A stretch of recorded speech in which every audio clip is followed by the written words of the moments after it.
My advice to parents is, first of all, you've got to work on your mind to say, this is not a death sentence for my child. I've seen some differences in behaviors, but this, my child, is special. Don't withhold information that you think, I don't want to tell them this, because if I tell them this, then they're going to get the diet. I've seen that before, where parents are withholding information because the doctor is not a magician. You can only get the assessment done by providing everything. Once upon a time, autism was said to affect just 1 in 10,000. Today, it's 1 in 36, and the number is still rising. And while headlines ring with words like epidemic, surge, crisis, very few stop to ask, what's really going on? Is this just better awareness, or is something deeper unfolding? What role do environment, stigma, access, and privilege play? And in a world already overwhelming for most parents, how do you find clarity and courage in the chaos? In the wealthiest nations, the numbers are surging. Elsewhere, silence speaks louder than data. Are we standing at the crossroads of genetics, environment, and a system cracking under its own blind spots? Today, we're going further than we've ever gone. We talk autism, we talk diagnosis and misdiagnosis, we unpack the science, the stigma, because behind every data point, there's a human story. The mother who knows, but is told to wait. The father who's afraid to have another child. The teacher who mistakes trauma for misbehavior. The child who never got the words, but always had the need. In our previous episode with Dr. Inyang Takon, a consultant community pediatrician with over 20 years of NHS experience, she brought clarity, compassion, and insight. She's back to set the record straight as the stakes are higher. You might want to stick around for this one. Can We Talk starts now. Thank you again for your time. I see previous episode, I think it touched a lot of people. I can see the feedback has been very good. So, from there, we're just going to be taking it further today, and we'll be diving deeper into autism and, just delving deeper into that conversation. And hopefully we learn as much as we did in the previous episode. And I think this time around, it's just more concerning, because just checking like the global data that have been seen recently, it's about... It's in that autism, in America, is reporting the highest rates they've ever had, like in recent time. I think, and it's even more concerning because, it's a fight that a lot of countries are trying to, get around. And in previous years, I think sometime around like 1960s, 1970s, it was in about 1 in about 10,000 children were diagnosed autistic. That's in 1970s, 1960s. It was 1 in 10,000. And more recently now, the CDC is saying it's about 1 in 36. So between 1970s and now, they said it's risen by as much as 200% in about 20 years. Even the President of America just recently is also declaring a state of emergency on this particular, subject matter, and it's, all the more concerning. So, there's a lot of debate around like what's really driving this. A lot of people are saying is like the environment is, maybe people are just getting more diagnosed. But from your perspective, what do you think is really driving this spike that we're recently observing?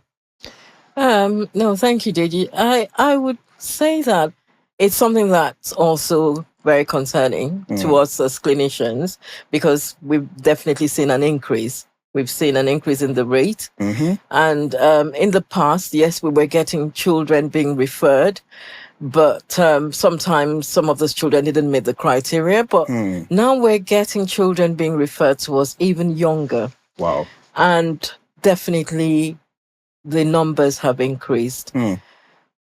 I would say we don't really know why, and there's a need for research into this. Indeed. But we know that, there's increased awareness now amongst people, because in the past, it was only the children who were severe that were referred to. So people would think of the typical child with autism and think that child who's in the corner, not talking to anybody, not making eye contact. So the referrals were, mainly, and the assessments and the criteria for assessing was mainly, you thought about the most severely affected or the more severely affected. Of course. But now we know that the spectrum is wider, and the newer classification actually allows for capturing a wider spectrum of people.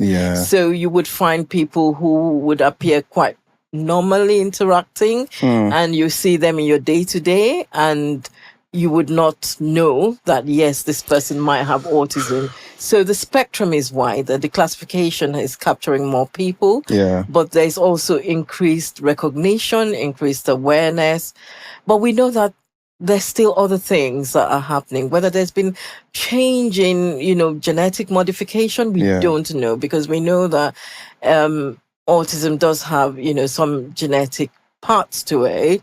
We don't know. We really don't know. So we need more research. But yes, you're correct. What the CDC is flagging up is right. In 2019, it was about 1 in 44. Wow. But now it's gone down to 1 in 36. Indeed.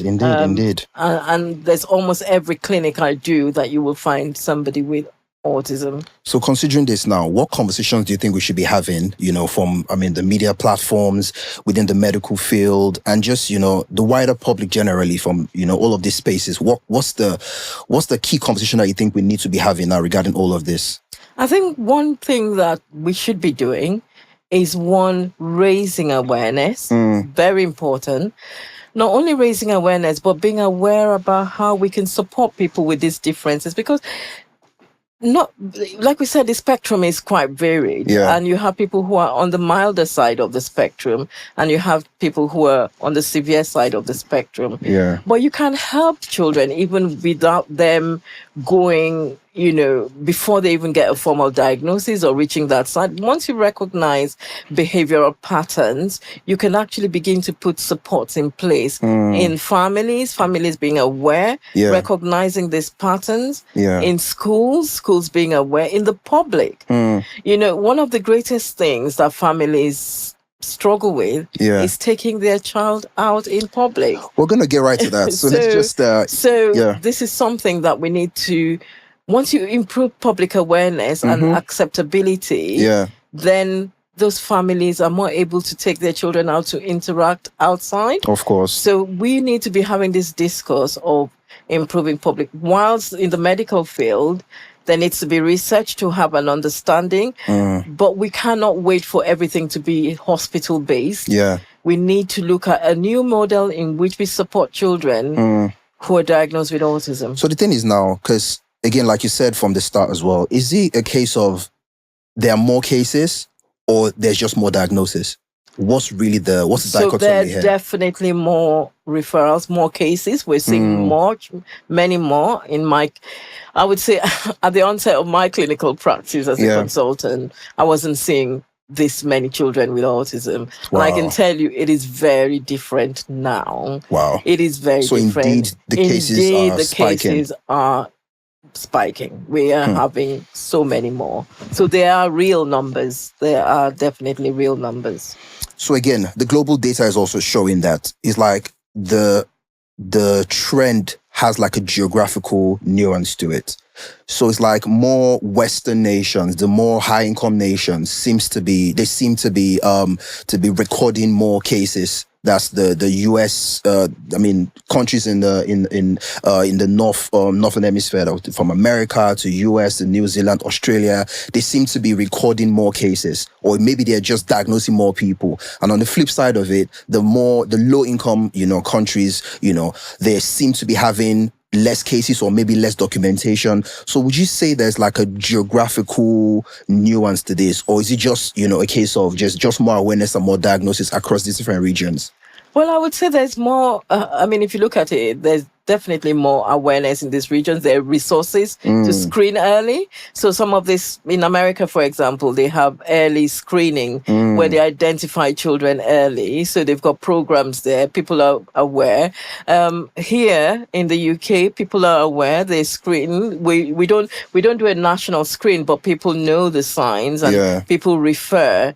It's not that we don't have these cases in other countries, but it's it's the recognition and when you recognize it, what are you going to do? So their understanding of these presentations is it's not there or very little, and to the services to actually see the children. So when you recognize the children, where do they send them to? So that's why you do not have the resources. So we don't have the data. But I can tell you that we do have a lot of children in those countries. I can tell you, for example, in Nigeria, I have seen quite a number of children with autism, a lot, and I'm talking a lot, and I've had to, be part of discussions within groups where parents of children and who have been affected, don't know where to get the help, don't know where to get the assessments.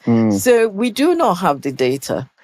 But there are children there. And I really wish we could have a process in which we could actually get real data from these other countries to actually do an unpack comparison. So again, what would you say is the consequence of, because again, like you've established now in the Western countries and some other environments in Europe and America and the likes, there's they have a very robust framework of awareness, diagnosis, and support. And on the flip side of it, in some low income countries and other parts of the world, there isn't as much awareness. Hence, there isn't as much diagnosis and support. What's the consequence of this underdiagnosis and lack of support in all of these other countries where it's not necessarily there isn't enough support and awareness about autism spectrum disorder? What's the implication of this silence? There's a huge implication to that silence, because you find that when those children go to schools, the schools themselves do not have the understanding of how to support the children. And many times the parents are told to take the children away. So this families, you can imagine, those families do not have anywhere where these children can be educated. Some of these families, both parents are working. So if one parent then leaves a job, then you can imagine what happens on that household.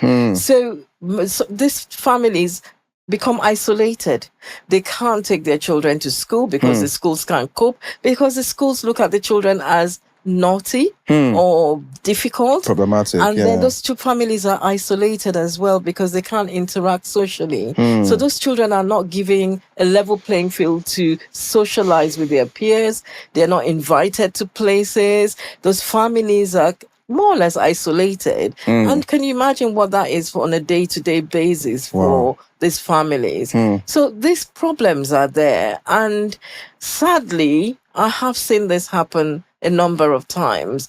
Those who have the means and the income seek private care, get the children assessed, but that's also very expensive, because for them to be able to get access to a diagnostic framework or the real people or competent people to do those assessments, it's very hard. Some of them are able to travel and take their children and get assessment. But the problem is not just getting the diagnosis. When you get the diagnosis and you return back to the country, you need the services in place. You need people there in the schools who understand, who can support the children there. You need the families to be aware, because you have so many hurdles. So you've come back, you've got that diagnosis, then you have to hire a private therapist, then you have to put your child in a private school, hoping that the school understand.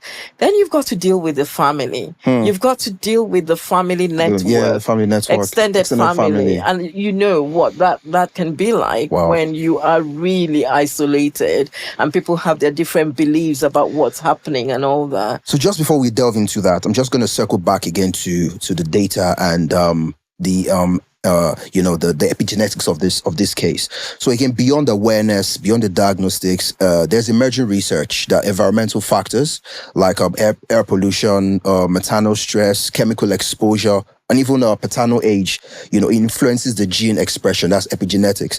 So, and again, this may also contribute, to the rising case of, neurological disorders that we're witnessing. Is this something that, you feel is the case? And how much of this, exposure do you think people are, putting themselves into that they don't even know about? So there's a lot being said about epigenetics and, the influence on several diseases. Is that a thing? Yeah, and yes, there's a thing about epigenetics, but it's still on the research level. So for us to be able to prove and say definitely that's what's happened, but it's not only in autism, it's in a lot of things, even in some, diseases, chronic diseases, that, there is a change in the pattern of disease prevalence that we're seeing. And could that be a case with autism? We don't know. But yes, there's a lot of talk about it and there's a lot of research going on. What I want to use this time to say is that Yes, please. we know that vaccines don't cause autism. I think it's established that, of course. I just want to establish that, because there's the notion that, yes, it's the vaccine that caused the autism. That research that was published years ago, it was proven that wasn't I think it's been disproven already. It was disproven that that's not correct. And so we urge families to please vaccinate their children, because prevention of diseases is so important. And actually, if your child is exposed to a disease that is very debilitating, the impact of that can sometimes be, the consequences can present ways in which your child can present with, autism-like behaviors from the consequences of diseases in severe cases. So please vaccinate your child. I just want to put that out there. Of course. And again, now just delving a bit deeper into autism, because it's a very complex subject, and also complex, health condition. What's the scope of it? Because a lot of times you might see a certain person and they say they're autistic, but to the average person, to the average eyes, they look, in quote, normal, even though that's a very very contentious word, but they look normal.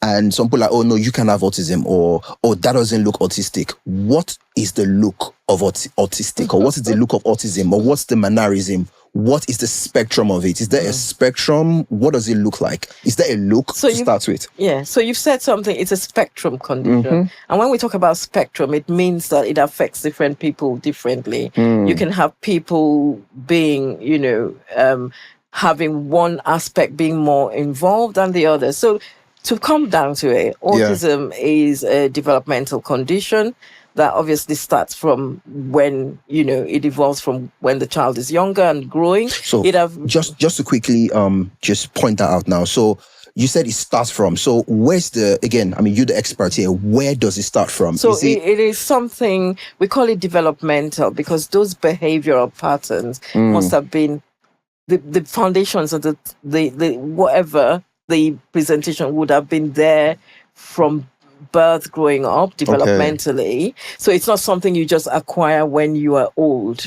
So you don't just have autism when you are an adult. So what happens is there are patterns that would have been present from early on.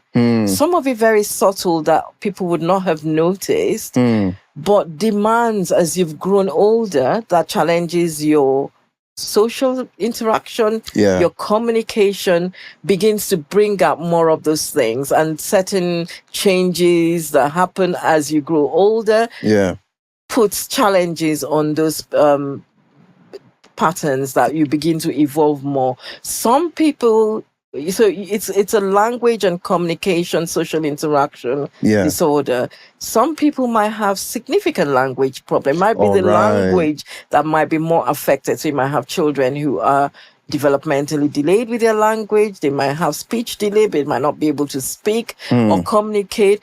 Or sometimes you can have people who have developed typically normal language. And so you might say, oh, that child is talking really well. Of course, Why did they say he's autistic? It's the social aspect of communication. So the child may understand, may perfectly good, can speak, can respond, can be articulate, but it's the social use of language. And the social use of language involves back and forth communication. So you and I are talking, and I'm talking and you're responding because you're using non-verbal means to respond. You are nodding, you're using other means. And there are ways that I can read you that I would say, okay, you don't understand what I'm saying. I'll change that. I will rephrase it. That's non-verbal communication that you're using. Now, children with autism or people with autism might struggle with that social aspect. So they might begin, you might be sat with a group of people. The person might just be talking about his own interest, not really reading that the people around are not really interested in what they're saying, not knowing that I need to pause and actually allow the other person to speak or get other people's views. They might just keep talking and not read the room. They might not even know that what they've said is offensive to somebody. They might not be able to read So in this case, that means even some adults who don't necessarily, who have not been diagnosed and manifest all of this very complex social interaction and social social presentation, they could actually be potentially autistic and not even know. That person that might, say that's a difficult person at work. That's a rude man. He just could be autism. It could be autism. Wow. So he might have been getting on well and looked good, but when it comes to that social aspect of communication, they might be falling down on that. And when you go to do the assessment on those people, you will find that those are the people that just say anything without thinking about how it impacts on others. It's just about them. They're self-driven, and that's why it's a spectrum. It's not one condition. Wow. One person with autism is not equal to everybody else with autism. And that's why when you do the assessment, it's individualized, because you're actually looking at the strengths of that person. You're looking at what are the areas of person, because the plan for the management of the person will be different. So there will be a child that doesn't probably need speech and language therapy because their language is well developed. But what they need is the social skills interaction, is how to get them to understand when they're in a social context dealing with people. So it is a spectrum. It is. That's why it's not what do they look like. There is no look to autism. That's why girls sometimes are missed, because you can find the girls looking very happy, smiley, seem like they're in a group and they're engaging, and then you don't know what's burning inside them. They're completely anxious. Wow. They are very frightened of that group, even though they look like they're happy. Very antisocial. Wow. So I'm just gonna, that's something to really ponder on, and I'm sure the audience would, that might strike a chord for some person who's like, okay, maybe that kind of speaks to me or speaks about my case, and just expanding that further. Again, studies have shown that genetics accounts for roughly 80% of autism risk or the autism trait, which means that the genes strongly influence likelihood of birthing a neurodiverse child is in the gene. So for a parent who's like, we've had one child, and this child, our first child, is has been diagnosed autistic, and we're a bit anxious about having another child, because the challenges of having of caring for a child who's been diagnosed autistic is a bit it could be challenging for a lot of parents, and such parents who are a bit anxious about, okay, I've had one and I can see how challenging it is. I'm not sure I want to have another child because maybe I'm carrying a gene that has manifested this. So what would you say to such a parent who's a bit anxious about having more children and potentially having, more children with this difficulty, as it were?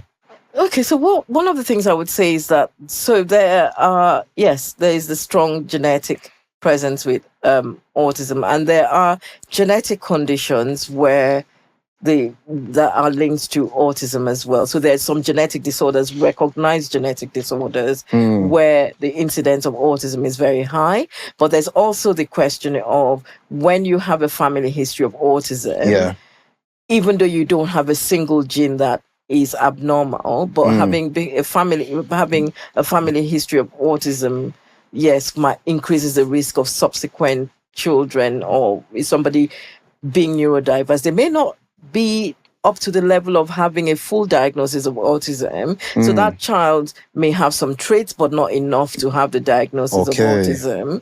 And that's what tends to happen. You can have in families, some people would have traits, but not severe enough to have the diagnosis. So except that child, if the child has, say, for example, the first child had severe autism, we strongly would say if that child has severe autism and all the things like learning difficulties and all that, that child should have had a genetic test done. If that child has a positive gene, then that child would need to be seen by the geneticist, who will then advise on whether the families need to do more tests or what's the likelihood of, recurrence in that family. Now, where the child, in a lot of children with autism, there isn't any positive gene, we know, that you can say, yes, this is the genetic disorder. And so we cannot say don't have more children, because you don't have evidence to say, yes, because you have another child, that child is definitely going to have autism. All right. But you need to be aware that there is a risk that, that child may come out neurodiverse. But like I say, having a child who is neurodiverse is not a death sentence. When you understand, and I know families where they've got 2-3 children who are neurodiverse and they function absolutely fine. Once you understand that neurodiversity, understand how to support them, understand that, honestly, you are well equipped for looking after your children. And I must say, a lot of children with neurodiversity have the most amazing strengths, and we should come from that framework of looking at it as such a negative thing, but looking at it as the strength and what that child brings to the family. And when you look at it in more positive, affirmative way, then you are not looking at it, you're not going into it with trepidation and things. And I think this is the message we need to be giving to families, is that don't be afraid to have children. If that first child you had a genetic condition, hopefully that child has had investigations and you're having the right support from the clinicians directing you for the genetic test if needed. But by all means, have your family. Yeah. I mean, speaking of family and diagnosis, research has shown that there's, the best time to get the diagnosis and, be on top of things is when the child is, the younger, the better. And also, again, research has shown that there is something called the late childhood window. I think that's between age like 6 to 8. That's another opportunity because that's when there's a lot of neurological development that happens at that stage. So for a lot of parents who feel like, I didn't catch this early enough, when the child was a bit younger. So what the parents need to know about this, late childhood window, this opportunity again to, maybe get a diagnosis when the child is a bit, still a bit younger. Is then another opportunity to, start the diagnosis, the testing and support. So as much as we would like the child to be diagnosed as early as possible, so we ask people to, look out if there are concerns, get the child assessed. But I want to say that don't ever think there's a time that you're too late to get the diagnosis. So parents should not think, I've passed that window, so I can't, it's too late. No, it's not too late. Okay. Because from the point that child gets the diagnosis, yes, it would have been best to pick it up early, especially in children with significant language delay and all that. You're trying to get the child to get interventions for language development and social skills early. But from the point of whatever point that, because there are times you look at the child, you think, is this normal behavior?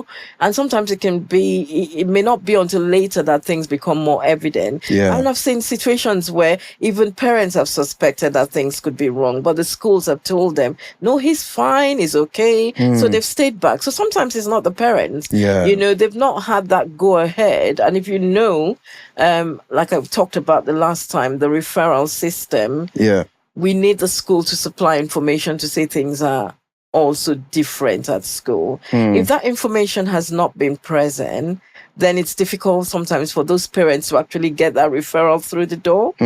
But sometimes it might be later.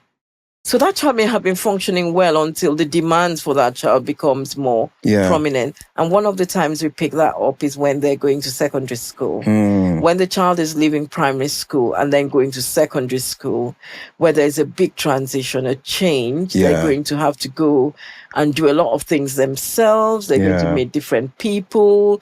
So all of a sudden they've left this small, nice one class, one teacher. They've gone to this big school with so many things happening, children of different sizes, big children, so many things happening. It becomes too much for some of them. And that sometimes is the first time that it's really hit parents that, oh my God, there's something here. And it's only when you do the assessment and you start asking them questions and they start remembering that, this was, but it was never anything so striking for them earlier. And that's why I said, when the demands increase, sometimes you get the behaviors coming out more. Wow. That's a lot to take in. Thanks for that information again. And just driving this further, again, I'm going to pull out some research again just to share with yourself. So a 2024 adverse childhood experience study highlights that, children who experience abuse, neglect, or household dysfunction often display autism-like behaviors, such as social withdrawal, communication difficulties, and sometimes repetitive actions. So in this case, how would parents or professionals be able to distinguish between actual autism and trauma-related behavioral difficulties in children? Yeah. So, and that's very correct, Deji. Trauma is one of the things that can, especially when it happens such early periods during brain development, it can modify the networks in the brain in such a way that the development that is taking place in the brain is not going on as well as it should be. And those areas of the brain that can be affected could be the same areas that affect language development, communication, attention, all those behaviors. So yes, a lot of the behaviors that you see in children with autism can be present, can mimic what happens in trauma. And so when we're taking a history, we do delve into a lot of the early developmental history, just starting from very early. We look at so many things, and that there's specialist ways in which we have specialist assessments where you look at the trauma behaviors, you look at the autism behaviors, and there are things that we look at deeply before we can say, this is due to autism. But notwithstanding, you could still have developmental trauma and still have a diagnosis of autism spectrum disorder. That's even more complex. So it's even more complex. So it's not a simple thing, but just to say that behaviors from trauma can mimic autism. But one of the things that can be good is, for some children, removing them from that toxic environment, giving a period of nurturing to the child and just seeing how that child evolves. There has been changes where you would see a child who's been in a toxic environment displaying those behaviors, and then that child is removed from that toxic environment, placed in a more nurturing environment, given all the, kind of trauma-based support and all that, and seeing how that child evolves. And you begin to see a few years later, some of those behaviors not being present. And so it is a complex piece of work. Of course. But just to say that, yes, the behaviors in trauma can make autism. And that's why when we see children with ACEs, adverse childhood events, we're very careful when assessing to just jump in and say this is autism. There's a lot more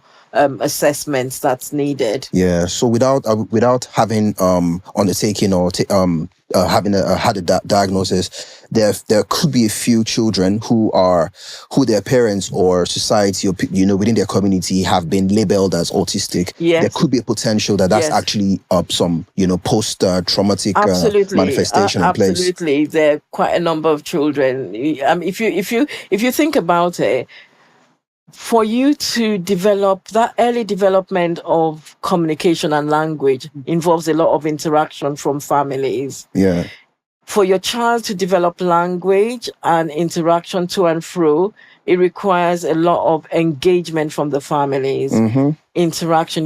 When you're playing with your child and all that, you're developing that. Yeah. Think about a child who has been almost in the fight and flight mode because they're completely anxious, they're tense, they're not getting the nurturing, there's neglect, there's abuse sometimes. And think about a child who's not getting that positive interaction from the family. Yeah. And what happens to the brain development? The brain is not almost developing. halted. Yeah.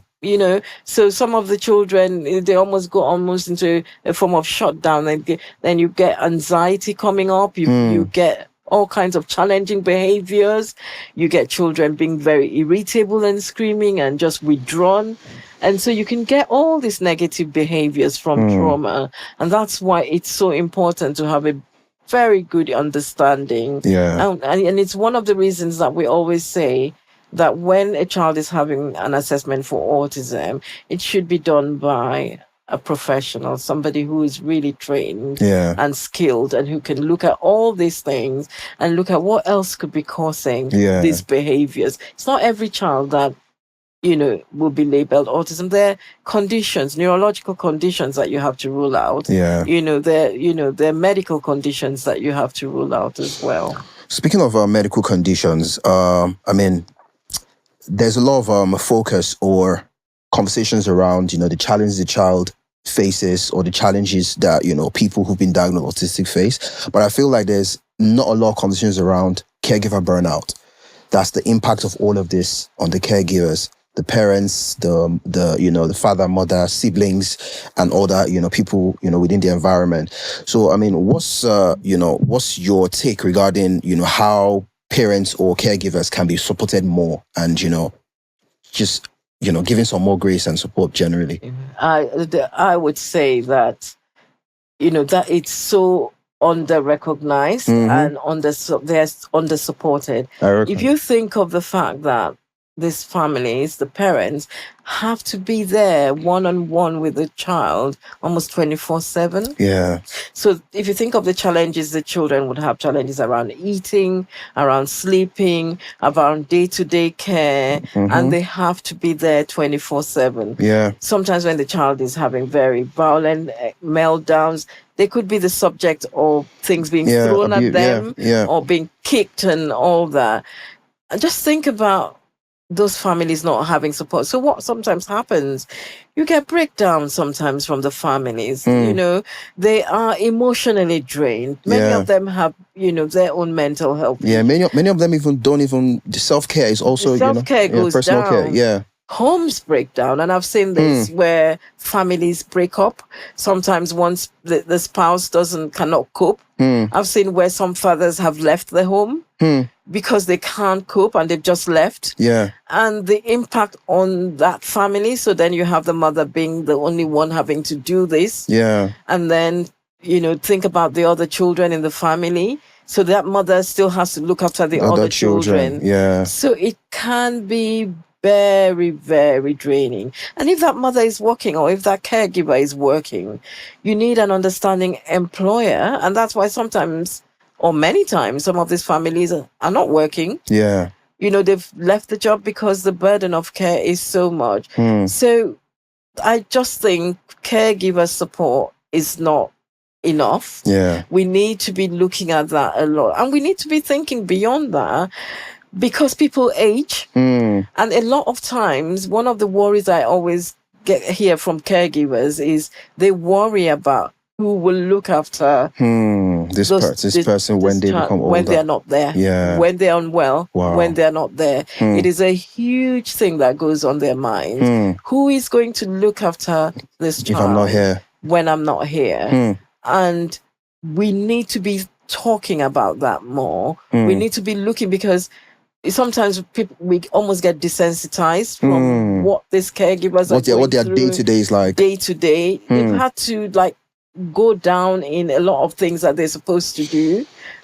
Some of them have had to just down tools and, just not do anything. Give up their dreams, give up their aspirations. I can tell you, I know many people who've given up their dreams because this is their life and they've got to do it. So for a parent now who this conversation hits home, what support, where do you think they can start from in terms of community support or social support? Where would you say is the first point of call that they can just maybe reach out to and maybe just support them if it's, mentally, emotionally, whatever the case is? Are there any recommendations that you possibly have? I would say the first thing is try not to. It is a difficult journey for parents out there. I'm speaking to you. And one of the things that I was fortunate to do recently was actually interview a mother who I felt, her resilience was just phenomenal. And she talked about her resilience with how she's worked through supporting her autistic child and how it was phenomenal. And but one of the things is don't isolate yourself. Connect with groups around you. Look for the support groups closer to you. Look for connect with people with similar, because at the support groups, you'll find people with similar stories and that you can connect with.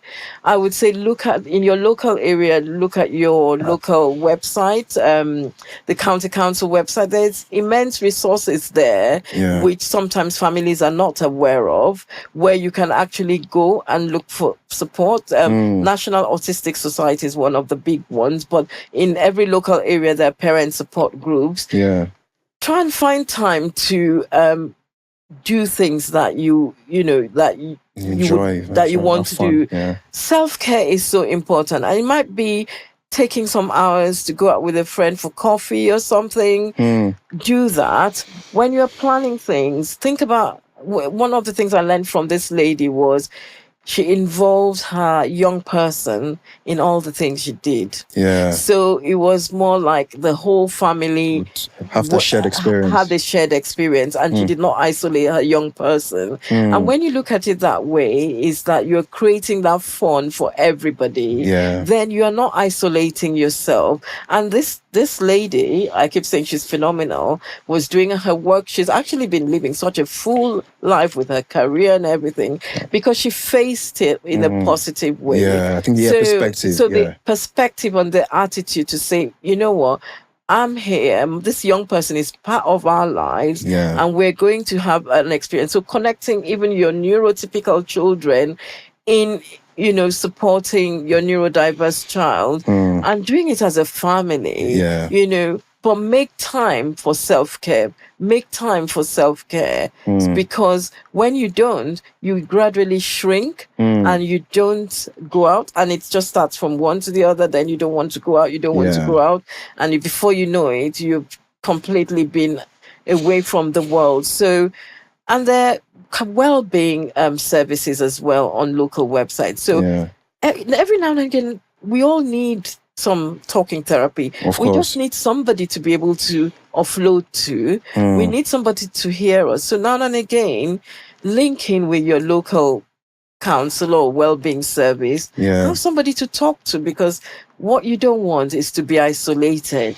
And I'm saying to family members who know families with people with children with neurodiversity, you can be such a great support for that family. You can be a great support, and instead of saying, oh, we don't want them in our house and all that, you can actually be a big web and support for families of neurodiverse. Because I mean, if we say about now, if it's about 1 in 36, that means definitely on your street, definitely on your block, in your church, in your playgroup, there definitely, if it's 1 in 36, definitely someone next door is going through the same thing we're discussing now. It's more close to home than we could think. It's closer to home, And again, I mean, the mental toll of even going through that journey of diagnosis in itself is as difficult as possible. So what's your advice for people who are looking to,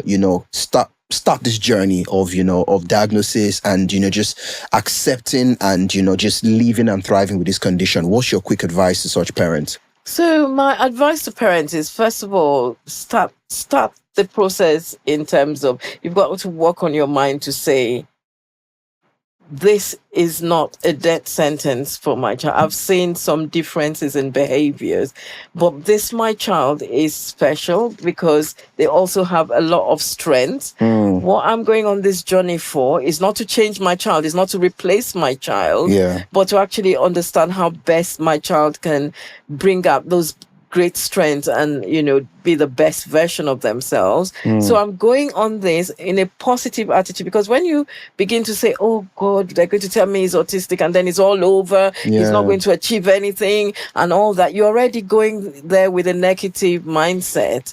So actually going to say, okay, I'm going to understand how best to support my child so that I can go to school. He can do all those things that he's doing. I can know how to support him when he's frustrated. I can know how to help him to interact with his friends better. I can learn things that would help my child. Then you already having a positive mindset going in. And you work with your school, work with the doctor and the clinicians, so that you're trying to find out, you're not on a combative mode with them. You're saying, oh, how can we support them? What are the things you've noticed? Work with your school so that I can discuss with the doctors when I go, and is there anything else? So when you then go to the doctor, you're working hand in hand, because your doctor cannot do anything without you. They need you to be able to provide the information to help. Don't withhold information that you think, I don't want to tell them this, because if I tell them this, then they're going to get the I've seen that before, where parents are withholding information because they don't want a certain answer.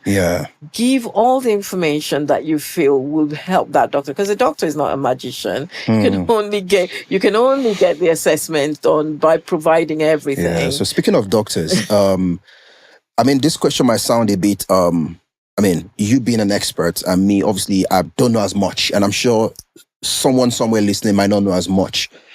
The question might, again, seem maybe off, but is there a cure for autism? Is it something you cure, or is it something you just manage? What's the outlook for someone who's like, oh, this is overwhelming me? What can they do? What's the outlook for it? Right. I want to start from the point that there is no cure. And we're not doing this for a cure. We are not trying to fix somebody. And we're not trying to replace that person, because every individual who is neurodivergent has their strengths. They have their irritations that make things uncomfortable for them. So that neurodivergent person, that person with autism, can live a very fulfilling life. Once people around them understand them and make their environment and make things suitable for them. So we're not looking at cure. There is no cure as yet. We don't have any cure. But we are understanding ways in which we can support people with autism better. Those challenges they have around language, around communication, to make it better for them, helping the environment be more friendly and suitable for them, so you don't put somebody with autism who you know is going to be irritated by a lot of noise and just chaos. You don't put them there. What other adjustments can you do in the home to accommodate their symptoms? You can start first by just looking at your home to say, okay, we need some order in this place, because people with autism don't like things just changing anyhow for them. So they need predictability. They need, consistency. People with children with autism don't want you to generally just be chaotic and say, okay, we're going to do this now. They've not been prepared for it, because that's where the outbursts come. They've not been prepared for it. They don't know it's going to happen. So if you know something is going to happen, you start preparing your child ahead of time. You might have to use pictures. So for example, you're going on a holiday. You begin to show your child where you're going. You're going to the clinic. Begin to show your child pictures of the clinic that you're going, pictures of what might happen there, so they understand and they know. Because when you just turn up in the hospital, seeing lots of people wearing different things, people coming, grabbing their hands, doing their temperature, their blood pressure, who are all these people? The child gets really scared and worried and screams and runs out. But when you prepare them ahead of time, then they do that. If you know your child likes to maybe sleep at a particular time, or your child likes to have their dinner at a particular time and sleep, you're not going to be staying out in a party very late, because that child will become very irritable. Look at your house. Make sure where the child is sleeping is calm. Make sure the child's, there are things they like their foods and all that. Don't go and give them things that they're going to hate. So, but it's about you understanding your child. It's not one thing for everybody. And that's where during the assessment, we want to know your child, because it's by knowing your child that we can give you, things support or advice that is tailored to your child. Your child might be able to eat everything. That other child, still with the same diagnosis, may hate all the food your child eats. They both have autism, but they're just affected differently. Wow. I mean, that's a good takeaway as well.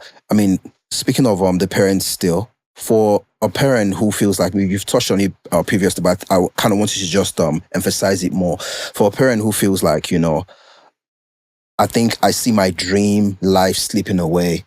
I've had this aspiration of what I wanted to, what I desired to be, as a parent. I've nursed this dream of, the kind of child I want or the kind of life I want. How can they balance, hope and realism? How can they balance all of these thoughts, all of this, anxieties, this very strong emotions of, sadness or stress? What's the strategy that they can, use to just, cope through every day? And like you've mentioned, a colleague of yours who has a very positive outlook. How can they go from this feeling of disdain and stress and anxiety and sorrow? How can they transition into a place of hope and optimism? So yes, if you look at yourself as a parent of a child with autism, you will be surprised what skills you yourself are developing as you go along. Good outlook. That you might now be in a position to be a support for so many other people. And I've seen this happen. People have realized new dreams from being a parent that has had a lived experience of having a child with a neurodivergent child. They have been, because as parents, you know your child ins and out. So if another parent comes in with challenges they're having, you would be able to offer some great advice. And you will be surprised. I've seen parents actually develop new outlooks, new avenues, new careers from not doing the thing that they were doing before, but actually from the experience they've had. You could be, a teacher. You could be helping to support children who've not been able to go to school, but now learning outside school. I've seen several types of careers come out from parents who have had neurodiverse children who've now been, developed new careers. So don't look at it as, it's gone away. And now these days, we've actually got so many things happening online. People have careers that they've got online and doing things online. That we've had parents now develop businesses online. So a change, a U-turn from what you were looking at, that big dream that you had, it's not the end. What else can you do because of having neurodiverse children that has changed your outlook? And for people who have, become, helping others, with social media and all that from their homes, looking after their neurodiverse children, but having other, developed other interests. So, and this is what I have seen happening as real life. And honestly, parents never cease to amaze me. I had a mother who went and with a neurodiverse child, went back to university and got a first class. Wow. And got a first class. That's impressive. Studying. Whilst caring for a neurodiverse child. That's definitely inspirational for people. You don't look at it as a sentence, my dream is gone. No, that child probably has been able to help you take a step back to reevaluate what you need to do. And just look at it, what else can be done. Good point. And again, there's this research, there's this trend research insight that a lot of neurodiverse children, either autism, ADHD or the likes, also have a genius in them as well. There's a number of examples from the Mark Zuckerbergs of this world to the Albert Einsteins of this world who have been, recorded to be autistic. How can parents find that genius in their child and hopefully nurture it and, find the good things that they can actually, focus on and, harness as the child, grows and hopefully, would become something in the future. And it's about being attentive to our child. So recently, I think it was a couple of weeks ago, I was seeing a child and I was the doctor examining the child and I was stunned at this little child who no language as such, quite autistic. But what was this child doing? Was taking the tape measure that I was using to measure them and was reading out all the numbers. And I kept on going and saying, is this child really reading out all the numbers? And I kept on going almost to 100. This child was about, 2 and a bit or 3, less than 3. no language in others, but he was just going on with the numbers, and he was so fascinated with anything numbers. So the computer was reading out the numbers on that. Already, that child's got an excellent skill for numbers. So you begin to nurture and expand things that's got numbers. Use it as a way to connect. You make it into a game. But that child's got special skills, and it's been shown that some people with autism have some parts of their brain that are developed with exponentially. Patterns, pattern recognition, numbers, art. Some of them are exceptional with art. Even with music, instruments and stuff. Yes, I can tell you that. I've got a young boy who learned to play the piano himself and plays beautiful classical music. So you nurture that because it's by observing your child and engaging. So don't let the diagnosis shut you away from actually recognizing your child. You need to be available for your child to recognize that, because if you're very much feeling negative and sad, you're going to miss those windows of recognizing your child. Well, okay, I'm going to throw two questions at you at the same time now, right? So in the line of this work, I mean, you've done it for decades now. What's one key skill, trait, lesson, insight that you've garnered across this journey that you cherish the most, that's really transformed you? What's one thing you've taken in this journey from interacting with these children, their parents? What's one thing that you've learned that shaped you into who you are today? Well, I will tell you what has shaped me as a doctor practicing in this field. The children and the parents have shaped me because I have learned more from what I get from the children and listening to the parents more than all my textbooks have ever taught me, because it's taught me to have an open mind. It's taught me to really connect with children. I would say that at the beginning of my journey as a clinician, you come in with, okay, I'm the clinician. I am, I've got you're the experts here. But actually, I'm always eager to see what every child is going to show me in the day. So I learned so much. I like listening to children. I like listening to them describe things for me. I watch their behaviors because I learned so much from looking at them and connecting with them. I partner with the parents. I engaging with parents and actually helping them to see areas where they probably were not very much aware of. And then working with them, never thinking that you know it all and not coming from that position, because it's a dangerous position to be as a clinician, as a doctor, to think, oh, I have the answers. And then whatever I tell you is no. You are always learning. And I'm so grateful for the children I see and the parents for making me the doctor that I am. That's beautiful. Now, just to wrap up, we're going to be having a more positive outlook because it's been quite a gloomy conversation. Let's just make it more, let's give hope, right? And reassurance to, whoever is going through this now. So, I mean, looking at the future and the outlook, what's one promising research or innovation that gives you hope, for better support, with this condition within the next 5-10 years? What's one study, research, or development that you think is giving hope that, things will actually get better?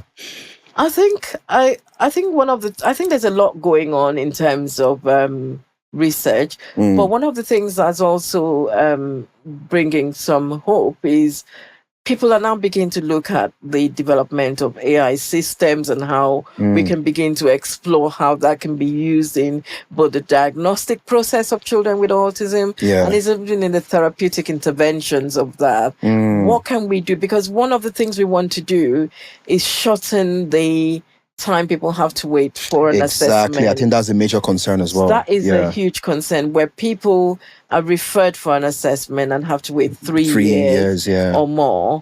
So looking at the future, I think that's where it's giving me hope, is that we can begin to look at systems to help us to engage, assess, but also the other thing that's giving me hope is that we're beginning to normalize the conversation about. I think that's a big one. Yeah, we're not seeing the children as a stigma. Yeah. So we're beginning to say, come on, they're just different in the way they see the world, but they've got lots of skills. And so what can we do in supporting them in the environment, in schools, so that everybody would not be, oh God, he's got autism. No, everybody was, oh, that's great. What can I learn? People can, be out there, be very much positive about that child with, Absolutely. ASD. Absolutely. So I do have hope. And I want families to have hope that we are normalizing the conversations, and I'm encouraging everyone to make their own effort in normalizing these conversations. Yeah. Churches, places of worship, every public place, shops, everywhere, normalize the conversation so that we can have children in our communities being free to go out, being free to come out and do what they want to do, and for families to be out there as well. Powerful. No better way to end this conversation now. So now that's your camera now, and you're looking at a mother, a father, a parent, a carer, a support person who is caring and nurturing, a child with ASD or neurodiverse, challenge, whichever the case is. So now look at the camera and just speak hope to them. What message you have for such, individuals now? What's the goodwill message you have for them? So it's lovely to be here talking on this topic. And I just hope that with the conversations we've had, that's given you a bit, made you see things in a brighter light, just to give you hope that your child is special and you have been chosen as somebody to look after that special child and help nurture them. So I would want to say, see yourself as somebody in a privileged position to bring, the best in that child. And there is support out there. Reach out, don't stay in, reach out to organizations near you, reach out to people near you. And there is hope. That child could be tomorrow be doing such fantastic things that if they're not given that opportunity to, they would not be able to experience it. But you have been chosen as that vehicle, that home, to be able to bring that child's purpose to fruition. So there's hope. Thank you very much, Dr. Inyang. Beautiful conversation. And I hope you enjoyed this conversation. If you did, give us a follow, give us a like, subscribe to the channel, and we'll have more beautiful conversations like this again. Thank you very much. Thank you. Thank you very much.